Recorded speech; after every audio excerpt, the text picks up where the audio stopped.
नमस्कार दोस्तों, एक बार फिर से स्वागत करते हैं आपकी आवाज न्यूज चैनल पर। दोस्तों आज हम बात करने वाले छत्तीसगढ़ की 90 विधानसभा सीटों के बारे में। क्या फिर से छत्तीसगढ़ में कांग्रेस अपनी सरकार बना पाएगी या फिर भारतीय जनता पार्टी अपनी सरकार छत्तीसगढ़ में बनाएगी या फिर अन्य पार्टी छत्तीसगढ़ में सरकार बनाएगी। दोस्तों जान लेते हैं छत्तीसगढ़ की 90 विधानसभा सीटें और 28 जिलों के सीटों के हाल के बारे में। किस पार्टी को कितने सीटें मिल रही है अभी हम बताएंगे। चलिए दोस्तों वीडियो को विस्तार से जान लेते हैं। दोस्तों हम बात कर लेते हैं छत्तीसगढ़ के कबीरधाम के बारे में। कबीरधाम में कुल 2 विधानसभा सीटें हैं। 2 विधानसभा सीटों में से दोनों सीट भारतीय जनता पार्टी के खाते में जा सकती है। दोस्तों हम बात कर लेते हैं छत्तीसगढ़ के कांकेर के बारे में। कांकेर में कुल 3 विधानसभा सीटें हैं। 3 विधानसभा सीटों में से 2 सीट भारतीय जनता पार्टी को मिल सकती है, 1 सीट कांग्रेस के खाते में जा सकती है, 0 सीट अन्य को मिल सकती है। दोस्तों हम बात कर लेते हैं छत्तीसगढ़ के कोरबा जिले की। कोरबा में कुल 4 विधानसभा सीटें हैं। 4 विधानसभा सीटों में 3 सीट भारतीय जनता पार्टी को मिल सकती है, 1 सीट कांग्रेस के खाते में जा सकती है, 0 सीट अन्य को मिल सकती है।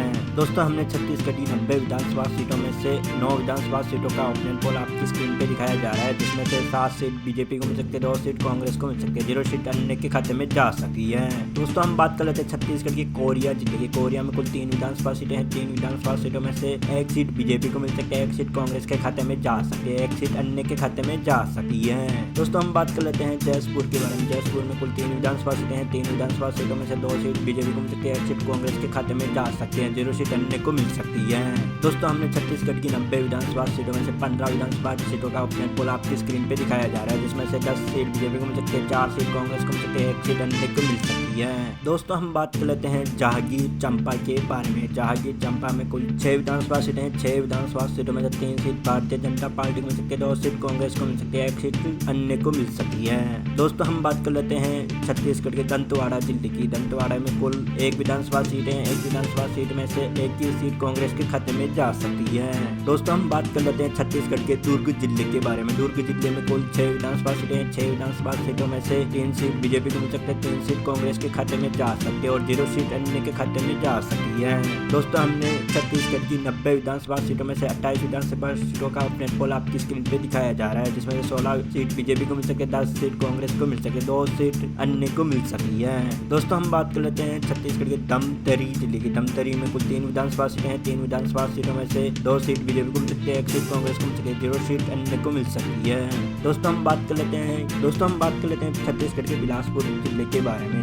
बिलासपुर में कुल 7 विधानसभा सीटें हैं। 7 विधानसभा सीटों में से 4 सीट बीजेपी को मिल सकती है, 3 सीट कांग्रेस के खाते में जा सकती है, 0 सीट अन्य को मिल सकती है। दोस्तों हम बात कर लेते हैं छत्तीसगढ़ के बस्तर जिले के बारे में। बस्तर में कुल 3 विधानसभा सीटें हैं। 3 विधानसभा सीटों में से 1 सीट बीजेपी को मिल सकती है, 2 सीट कांग्रेस के खाते में जा सकती है, 0 सीट अन्य को मिल सकती है। दोस्तों हमने छत्तीसगढ़ की 90 विधानसभा सीटों में से 41 विधानसभा सीटों का ओपिनियन पोल आपकी स्क्रीन पे दिखाया जा रहा है, जिसमें से 23 सीट बीजेपी को मिल सकती है, 16 सीट कांग्रेस को मिल सकती है, 2 सीट अन्य को मिल सकती है। दोस्तों हम बात कर लेते हैं छत्तीसगढ़ के महासमुंद जिले के बारे में। महासमुंद में 4 विधानसभा सीटें हैं। 4 विधानसभा सीटों में से 2 सीट बीजेपी को मिल सकती है, 2 सीट कांग्रेस को मिल सकती है, 0 सीट अन्य को मिल सकती है। दोस्तों हम बात कर लेते हैं छत्तीसगढ़ के राजनांदगांव की। राजनांदगांव में कुल 6 विधानसभा सीटें हैं। 6 विधानसभा सीटों में से 3 सीट बीजेपी को मिल सकती है, 2 सीट कांग्रेस को मिल सकती है, 1 सीट अन्य को मिल सकती है।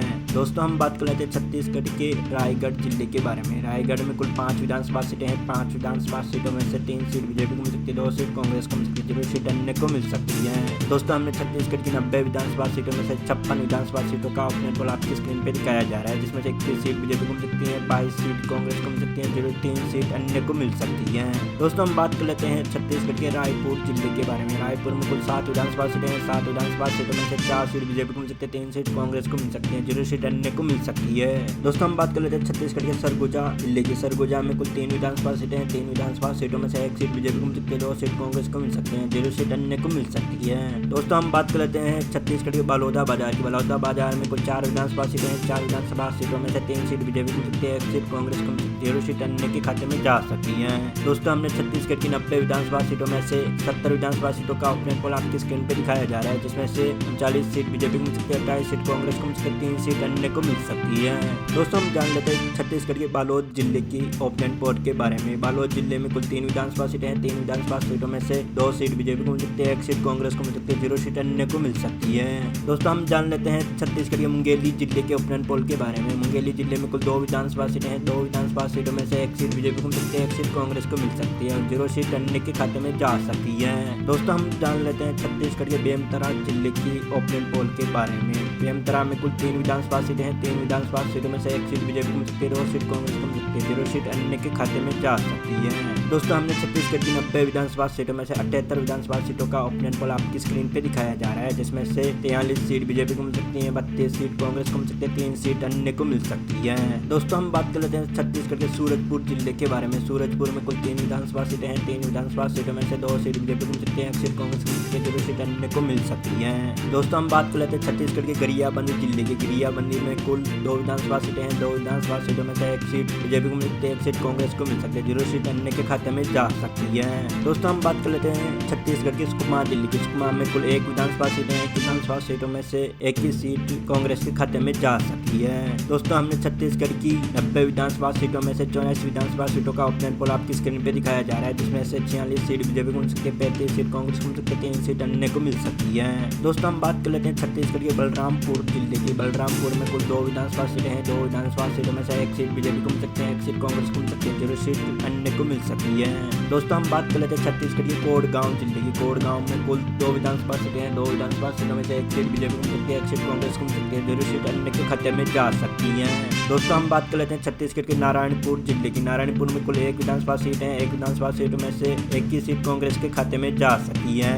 दोस्तों, हम बात कर लेते हैं छत्तीसगढ़ के बाजीपुर जिले की। बाजीपुर में कुल 1 विधानसभा सीट है। 1 विधानसभा सीट में से 1 ही सीट बीजेपी के खाते में जा सकती है। दोस्तों, हमने छत्तीसगढ़ की 90 विधानसभा सीटों में से 90 विधानसभा सीटों का ओपिनियन पोल आपकी स्क्रीन पे दिखाया जा रहा है, जिसमें से 49 सीट बीजेपी को मिल सकती है, 38 सीट कांग्रेस को मिल सकती है, 3 सीट अन्य को मिल सकती है। दोस्तों, आपको क्या लगता है छत्तीसगढ़ में किस पार्टी की सरकार होनी चाहिए, यह हमें कमेंट में जरूर बताइएगा। मिलते हैं अगले वीडियो में, तब तक के लिए जय हिंद, वंदे मातरम।